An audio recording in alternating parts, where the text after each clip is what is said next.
sponsorisé.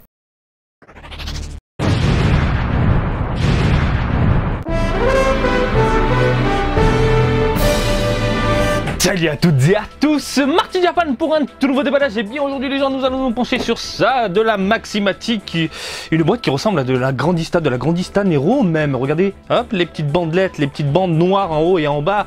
Bref, Maximatic qui est une gamme qui s'étend de plus en plus dans l'univers de la figurine. One Piece qui a eu droit à 2 figurines. Nous allons décortiquer la deuxième de Luffy. Dans l'univers Dragon Ball c'est la folie, il y a du Goku à tout va.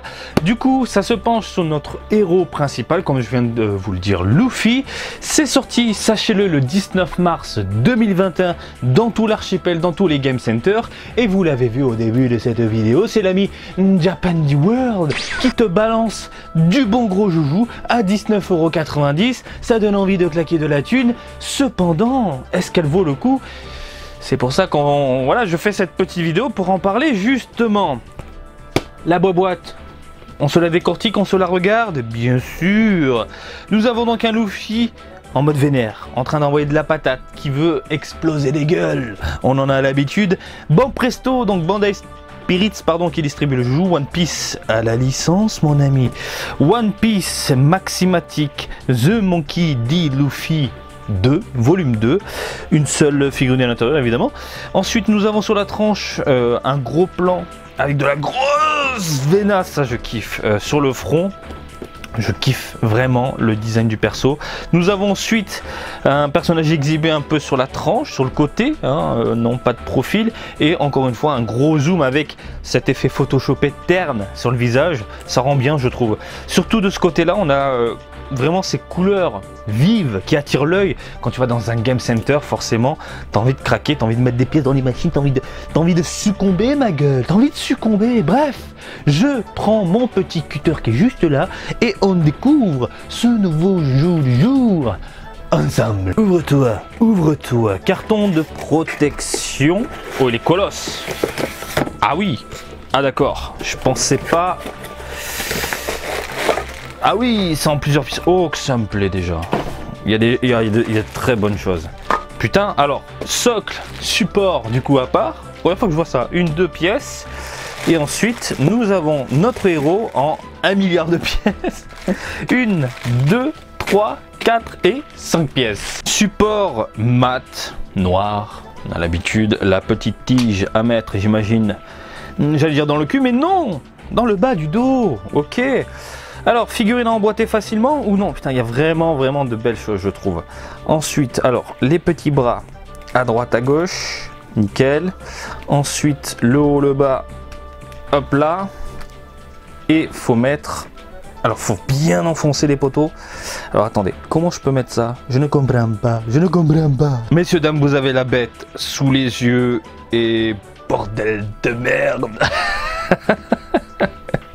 C'est vraiment très plaisant, limite c'est mieux que les Maximatic Dragon Ball quoi. Parce que en termes de rendu, en termes de couleur, puis les proportions sont top. Je sais pas, je trouve que ça a de la gueule. Bref, on va parler pour commencer en premier lieu de la modélisation. Donc une modélisation vraiment cool, hein, dans l'esprit One Piece, légèrement décalé, avec des parties du corps légèrement fines, d'autres parties musclées, avec un regard énervé. On est dans du One Piece, voilà, avec les yeux rond comme ça, regardez, avec les mains là qui propulsent et tout, bah, ça tue. Ça tue. Bref, je collectionne pas énormément de One Piece, mais c'est le genre de figurine, c'est clair, ça finit dans un coin. Donc on va commencer avec le regard, les cheveux et le visage. Donc des cheveux très bien modélisés, on n'a pas des cheveux bananes comme on peut le voir avec certaines figurines. J'aime bien cet aspect un peu touffu. On sent que les mèches partent légèrement vers l'arrière parce que justement on sent un impact, hein, au niveau de son attaque. Vraiment très plaisant à l'œil. Ensuite on a des oreilles plutôt bien modélisées et surtout au niveau de la bouche, c'est pas dégueulasse, les dents sont bien faites. On n'est pas en mode pâté en un seul bloc, hyper moche. Alors attendez, je vais virer les petits bras comme ça, je peux approcher gentiment de l'objectif. Vous avez ensuite, regardez-moi cette énorme vénasse. De la vénasse, j'en ai vu une autre également ici sur la tempe. Ah, c'est beau. Moi, dès qu'il y a de la vénasse, je suis à fond, mon ami, je suis à fond. Bref, magnifique regard. magnifique modélisation, bouche ouverte au top. Il n'y a pas ce côté dégueulasse encore une fois, pâté en un seul bloc. C'est bien foutu. Je vais te remettre tes petits bras One Piece. One Piece.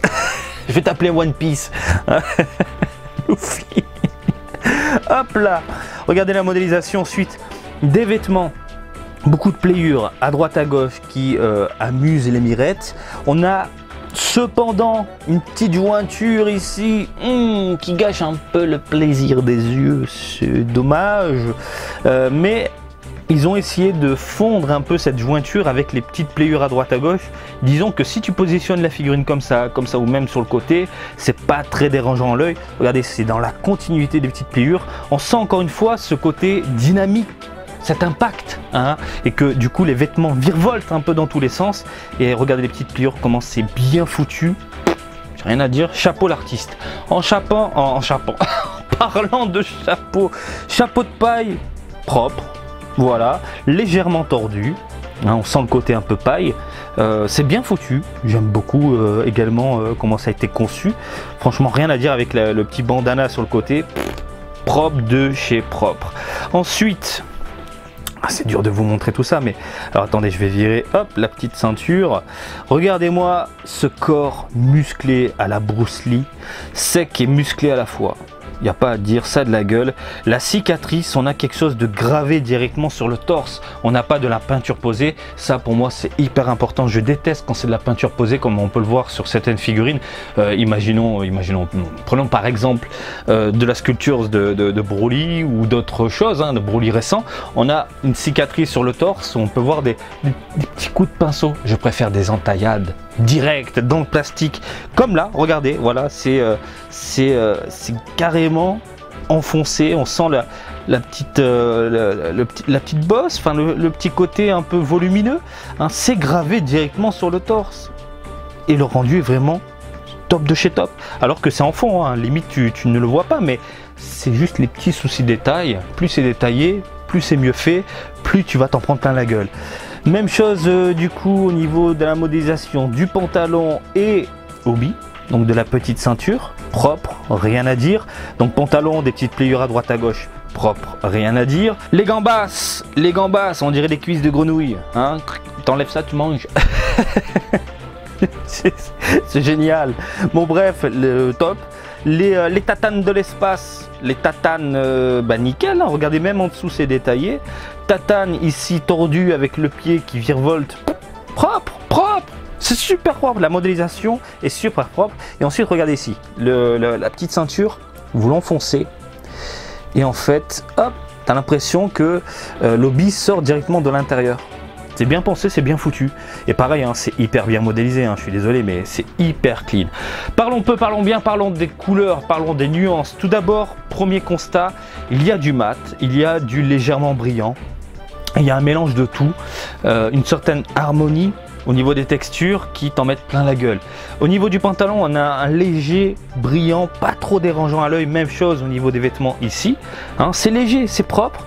Et ensuite la peau mat, les pantoufles mat, les cheveux mat, le regard mat, même le chapeau de paille est mat. Et dans sa globalité, ça t'en met plein la gueule. Même chose au niveau de l'obi, donc de la ceinture qui est dans un ton hyper mat. Et là où ils ont fait un travail de fou furieux, c'est au niveau des couleurs. Mais vraiment, hein, ce côté prononcé, bordeaux, rougeâtre, tirant vers quelque chose de foncé, puis de léger au niveau des manches. Pareil, j'ai l'impression de ressentir un impact très important, hein, au niveau de ses mains et tout. C'est fou.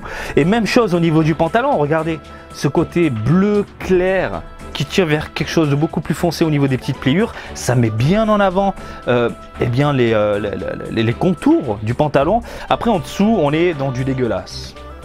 On est dans du dégueulasse. On va pas se voiler la face, hein, le pantalon en dessous, le cul, il est dans un ton bleu goudronné, plastique brillant dégueu.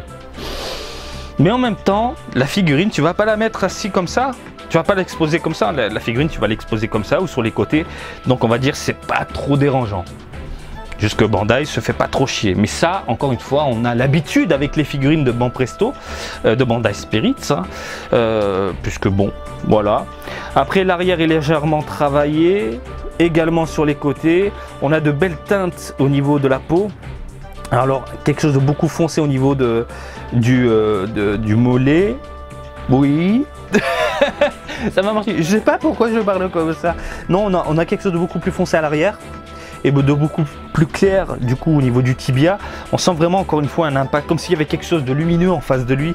Il doit arrêter, je suppose, le Kamea de Goku ou le Final Flash de Vegeta. Limite, tu peux te faire des délires comme ça. Franchement, tu peux te faire un sacré délire. Hop, t'as le Luffy comme ça. Là, tu mets un Final Flash Vegeta, ça tue. Ça tue, tu mets une boule LED bleue lumineuse en plein milieu, franchement ça peut le faire. Bon bref, un petit crossover comme ça. Bah écoutez, globalement ça a de la gueule, franchement en termes de couleur rendue et tout, et ce mélange de textures, perso je valide. Allez hop, viens là toi, petite tige que tu enfonces dans le dos. Hop, obligatoire, on est dans quelque chose d'obligatoire, regardez-moi ça. Il est colossal. Il est vraiment colossal, il rentre même pas dans le cadre. Où es-tu, petit maître d'amour?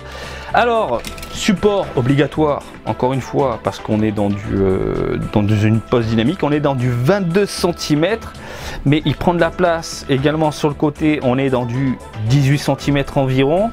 Bon, ça, c'est costaud, hein. C'est costaud, même, oh là là, même là, hein. On est dans du 16-17 cm, il est quand même imposant. Regardez, par rapport à ma tête, on sent quand même ce côté dynamique, ce côté puissant, ce côté où je peux le foutre. Où je peux foutre Luffy, bordel de merde. Je la trouve vraiment magnifique. Alors je suis d'accord, One Piece, Luffy, c'est comme dans l'univers Dragon Ball, du Goku, du Goku, du Goku. One Piece c'est Luffy, Luffy, Luffy, Luffy. Je ne le cesse de le répéter, mais si vous entrez dans l'univers de la collection, c'est toujours bon d'avoir des produits accessibles, de bonne qualité et récents. Parce que si vous achetez des vieux trucs, ça peut piquer au niveau du prix. Là, vous avez un truc qui déchire, imposant, dynamique, qui t'en met plein la gueule. Et si tu es collectionneur toi de ton côté, eh bien dans ta vitrine il y a peut-être une Luffy qui te fait pas forcément de l'œil. Ce que tu peux faire, c'est que tu peux la virer et du coup la remplacer par celle-ci. Après, si tu es un malade comme moi et que tu collectionnes à mort de figurines à droite à gauche et que avoir une tonne de héros ne te dérange pas trop, forcément, bah, un petit Luffy comme ça, dans une vitrine, dans un petit décor, du Rama, pourquoi pas faire le crossover comme je vous ai dit tout à l'heure, bah, ça tue et ça le fait. Bref, je n'ai rien d'autre à ajouter, mis à part. Voilà, j'espère que ce petit déballage vous a plu. Comme d'habitude, je vous invite à me suivre sur Twitter et Facebook, Marty Japan, et je vous dis à très bientôt. Allez, salut, bisous, ciao, ciao!